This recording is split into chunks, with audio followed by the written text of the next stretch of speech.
Anthony Albanese, wages are a crucial issue in this election. You've made them a really important point. But can you explain to voters what it is a government can do to change basic wages?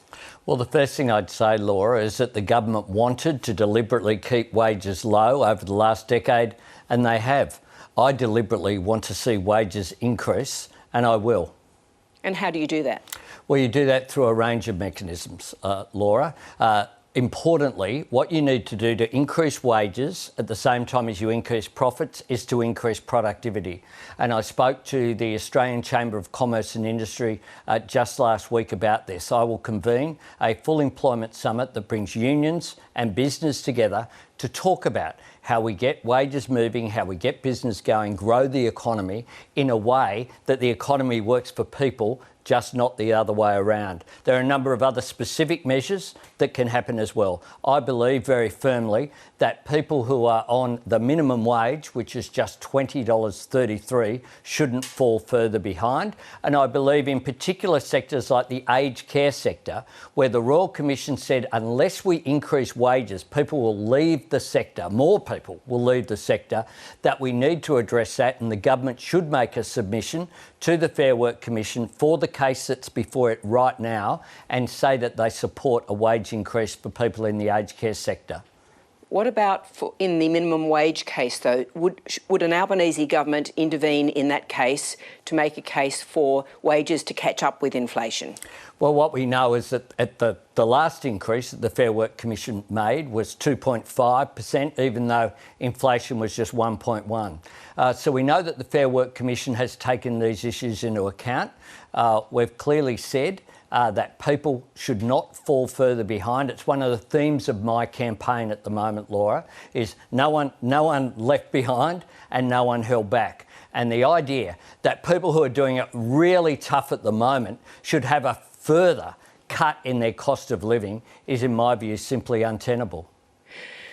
What levers, though, does government have in the current system? I mean, do we need to look at overhauling the system? Both sides, the employers and unions, say the enterprise bargaining system is broken. We've seen wages continue to decline. Do we need to actually overhaul the Act? Well, we need to have enterprise bargaining work effectively so that productivity drives those wages and profit increases at the same time. So we have a win-win. But we also need some structural changes. We'll make secure work an objective of the Act. We'll also make achieving pay equity for women an objective of the Act as well. Well, feminised workforces include aged care, childcare, employment services and the NDIS. These are all sectors with contracted out workforces, but they're providing government services. Do you think we need to have another look at how these sectors work? And is this why we've got problems in those particular labour forces? We need to make sure that we don't create a whole section of the labour market whereby people are competing in a race to the bottom. Someone says that they'll do this job for this amount and then someone undercuts them. These are issues that need to be looked at in order to ensure we get good outcomes, not just for workers, but also for the delivery of services. One of the sort of overlooked bits of your campaign launch speech was that you were talking about bringing the principles of universality and affordability that we see in Medicare to childcare and aged care. That does suggest over time that we are going to see a bigger bill for the government, doesn't it? Laura, we need to encourage the full economic participation of women. Women workers are underutilised, undervalued at the moment. And Australia has fallen to 70th in the world for economic participation and opportunity of women. This is going to go on the government tab, though, isn't it? Well, we need to do so much more across the board. And with childcare is a great example whereby it is not welfare. It's not about going on the government tab. What it's about is growing the economy.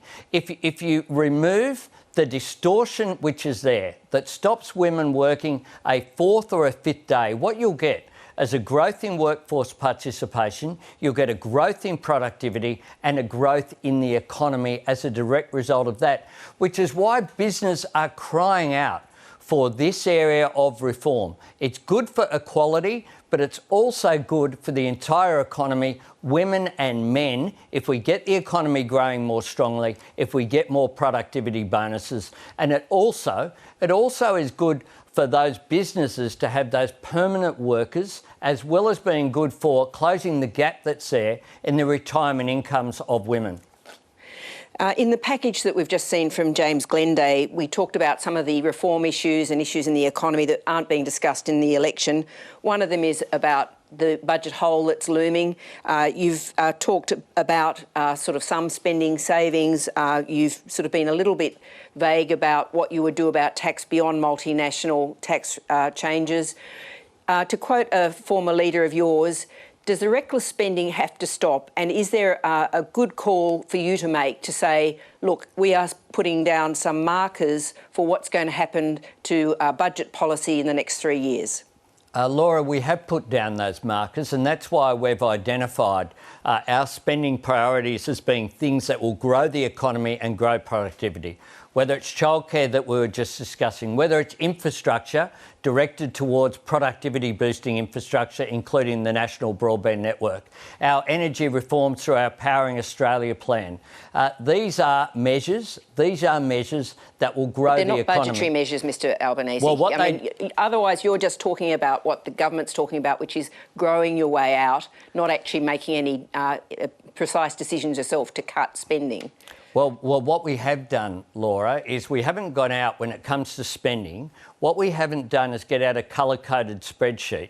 We're talking about productivity boosting infrastructure that grows the economy. Our Powering Australia plan will lead to $52 billion of private sector investment, 604,000 additional jobs by 2030, and making Australia a renewable energy superpower will be an enormous benefit for our economy. Good for the environment, but importantly, an economic driver, and using that to grow the economy so that our fiscal position is better in the future. We will inherit $1 trillion of debt. That's why we're being very careful about our spending commitments and making sure they're prioritised to things like making more things here, Powering Australia, childcare, better infrastructure and the NBN.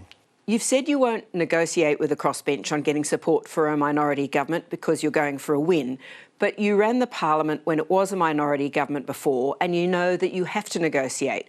What's the scope for negotiating on climate and on the Integrity Commission?